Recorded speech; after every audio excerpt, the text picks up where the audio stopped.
Howdy there guys, welcome back to Edgar TV. We're going to have a look at that Gary Anderson interview. It's something I'm asked about so many times for my opinion and my view, and I've got quite a deep opinion on this. I'm going to break it down. There's so much to go through, and I've got some tweets here from people working within the industry and some fans and some different points of view that we're going to dissect one by one. But the first thing to do, I guess, is to understand what Gary Anderson did and what Gary Anderson said. You may not have seen what that was. If you haven't done so, thank you to Phil Bars and Online Darts for sharing with me the footage. I'm going to play it for you now so you at least know what we're on about. Your little section of the draw involves a certain 16-year-old Luke Littler. Has he caught your eye? Now, see, we're going to say this now because we had another youngster called Josh Rock that all use press and everything else have absolutely destroyed. So if it ever goes tits up, well, look, give yourselves a pat on the back because that's the way it's going. Let the boy play darts. I've been downstairs today and he's had cameras, Zoom calls, Sky meetings. Let the boy play darts. You know, he's had a great tournament, he's done well. What happens if it all goes Pete Tong now? Well, you boys have ruined that, haven't you? So let the boy play darts. He's 16-year-old, playing well. And yeah, just like Josh Rock, fantastic player. But you've knocked him back about 2-3 years. Okay, so that's from Online Darts. They've got their own YouTube channel. They're at every single event. They go to exhibitions and everything. They get loads of interviews. Go check them out. Very worth a view and a subscribe over there. But let's dissect what's been said there. Now, there's so much I agree with here in regards to what Gary Anderson said, and there's so much that I don't agree with, and then there's so many people that are adding new narratives on top of this in order to try and make it fit. Now, the first thing I'm going to do, I'm going to pick up on the Josh Rock comment, saying Josh Rock's been set back. I agree with what Chris Murphy said here. PDC commentator says, he said that Josh Rock's been absolutely ruined. He was 6th on the Pro Tour Order of Merit in 2023, and it doesn't quite fit that narrative as well. I agree with what Chris Murphy's saying here. I think that's a poor comparison to say Josh Rock's been set back by years. If we go back actually 2 years, Josh Rock was, I think it was 10-1 just to even win a PDC tour card. Josh Rock winning a tour card was a surprise. So Josh Rock to be now sat at the world number 21 at the end of those 2 years is an even bigger surprise. So I would say actually Josh Rock's been developing at a rate well above where he is. In terms of stats and averages, he's running just under a 96, which makes him the 9th best player in the world. That is over a 12-month period. If we take a look here at the graph in regards to the averages for Josh Rock, we can see there is actually no drop-off in performance with Josh Rock, just not getting results that would say he is a world champion contender right now at the moment. But if we look at his timeline and his development, would he really be that world champion contender? That isn't down to media. I think that's down to people like the bookies. But the bookies don't want to lose money, so of course they're going to make him one of the favourites if he's the 9th best player in the world according to those statistics. So I think the Josh Rock one could be a little bit debunked. If Josh Rock is set back a little bit, that could be down to a couple of things that are going on personally with him. I'm not going to go into all those, or other factors that are going on in his world or in his life. But certainly it's not down to a lack of performance. So who could he be referring to? Maybe it was Fallon Sherrick. As Ian suggests, Fallon Sherrick could be in that space too at all the hyping up. Now again, when we look at the averages and the running stats here for Fallon Sherrick, we can see that Fallon's performance hasn't changed. It's not got better, it's not got worse. Yes, she's been hyped up, which means the expectation of the viewer is we're about to watch something special. But it hasn't affected her performance. The only time Fallon Sherrick's performance dropped was in 2021, which was when we can also put side by side the introduction of the Women's Series as a full tour. Now, that means there will be more matches played with Darts Connect, which means we've got a bigger sample of averages, and a bigger sample of averages, and let's be honest, certainly in 2021, that Women's Series had a lot of players where Fallon was beating them, who was averaging 45. That means it was all on Fallon, so if she's missing a couple of doubles, her average is going to come down. So that's where we may have just got that little bit of extra of a misread in regarding to her running timeline. But in regards to her performance, it hasn't changed, and in fact, in recent times, it's actually started to improve. So another one there I think we can debunk in Fallon Sherrick.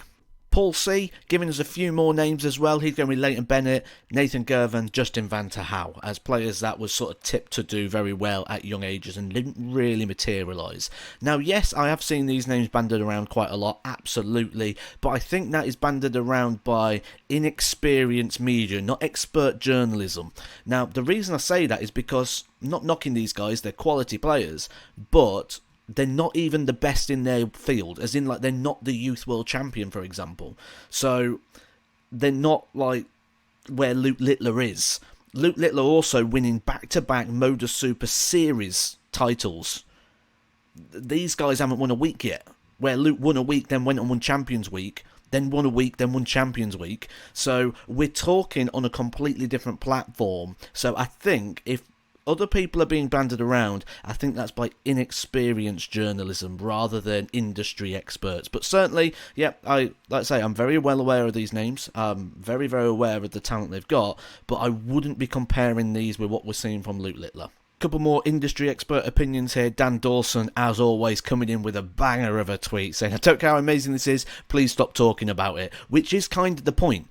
Are you asking now for the media just to shun Luke Littler and not speak about him in general and just say, right, well, it's just going to happen now, we're not going to mention how amazing this is, despite the fact he's just got to the quarterfinals at 16 years old, averaging over 100, again beating a 5-time world champion. Rod Studd, a guy who is very much down the narrative of psychological factors or things not too much affecting performance. He's saying there that wanting people to name examples, and it's very hard to do so. Comes back some counter arguments like Michael Smith, Luke Humphries, for example. That would be sort of very good sort of thread to go and read through. There's some good debates on there if you want to go check that out. Rod Studd on Twitter. Really good debate on there. Now, I'm going to go back to media, and I'm going to add another word before that. I'm going to add the word social media. This is where I'm going to start giving my opinion now. This is where I'm going to start ramping this up. Social media. One thing we know about social media right now, and the effects of social media, is the release of dopamine. Dopamine, the same sort of chemical that is released with things like alcohol, drugs, gambling. It makes you feel good. Scott Williams has recently shut down his Twitter site while he's still in this World Championship due to the reaction that he was getting on there.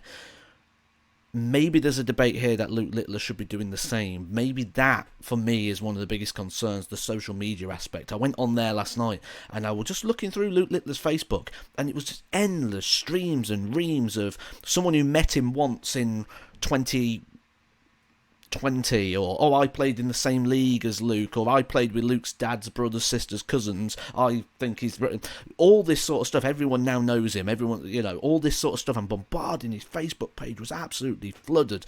I can imagine the amount of notifications and messages. He would have had to return those off for sure. So I think that's got an aspect into it as well. And ironically, a lot of the people that was talking about Luke Littler and backing this up, backing his Gary Anderson statements up, going, Gary Anderson's correct, the media should leave him alone, and then tagging Luke Littler. The same people tagging Luke Littler on the socials. So I do think there's a bit of a crossover here. Now, this is where my opinion's really going to ramp up. Luke Littler needs protection. I mentioned this in my video, the 2 biggest questions. I had people in the comment section question what I was on about, because I said in that video, I said Luke Littler should not be in the Premier League due to a duty of care at 16. They went, well, if you're good enough, you're old enough. I've no doubt Luke Littler is good enough to play in the Premier League. No doubt whatsoever. That is not my concern. My concern is everything that comes with it. Now, you cannot, due to the PDC contract, refuse to do media work. It doesn't say you don't do media work unless you're of a certain age. You have to do media work. It's in your contract that you have to do this. Now, there is somebody who has spoken an awful lot of sense recently. That man is Luke Humphries. Luke Humphries came out in his interview and said, I agree with Gary Anderson, and I agree with Gary Anderson on the point that Luke Littler has done more than anybody else would have give. That is the bit I agree with. 100%. Luke Humphries, you have nailed it. Gary Anderson set the ball rolling. Humphries nailed it. Luke Littler is doing his commitment, he's doing what he needs to do, but is he doing more than he should be? I would argue the answer to that is yes. Because He doesn't have that filter at the moment. The PDC or his own management or whatever it is have not filtered it to say, right, it's not, wait till after the Worlds. We're going to filter, or we'll do one, or we'll do two, or we'll pick and choose. Instead, he's having to do everything. And everywhere I look, I'm seeing Luke Littler appearing on a radio show or a newspaper or this, that, the other, which brings me to another point. That filtering. Check this situation out. Luke Littler had to come onto his own social media and apologise. A 16-year-old had to apologise for his misunderstanding of media. He was photographed holding a newspaper and a kebab by the newspaper company. They wanted him to hold their paper. Of course you do. He's the hot property right now. If I owned a newspaper, I would want Luke Littler holding my newspaper. 100%. Got that photo of him. Now, there's a lot of people that are anti that newspaper and took it out on Luke. And Luke had to come out and apologise to fully grown men about a newspaper while he's trying to play in the World Championship. So Luke Humphries, I think, has absolutely nailed this. There's always going to be media attention, absolutely, but maybe what we need to see is something dividing the two. Is this now time where the PDPA, I'm not going to put this on the PDC, the PDC are a broadcaster. The PDC are... No, they're not a broadcaster. Sorry, what am I on about? They're the promoter. Sky are the broadcaster. Their job is to broadcast and promote players. If you want to see Luke Littler, their job is to give you Luke Littler. Their job is to put bums on seats by giving you what you want to see. It's not the PDC. Maybe the PDPA, who are going to take 2% of his prize money for being in this, and they're going to charge him £500 a year to be a member. Maybe what they need to do now is employ somebody who works specifically with players of a certain age. Let's say under 21, for example. Under 21-year-old players, whenever you go to a TV event, you will get a PDPA chaperone who will deal with everything for you. And the media can't contact Luke Littler. The PDC can't contact Luke Littler. They have to go through the PDPA representative who will take responsibility for you through the entire event. So we've got our problem, we've got our solution. I think that is the way that it needs to go. A chaperone, a filter, some protection for the player. Because, again, we've had comparisons. I've been sent loads of comparisons. How can you say Luke Littler can't deal with the demands of this at 16 when this player at 17 scored a goal for Barcelona?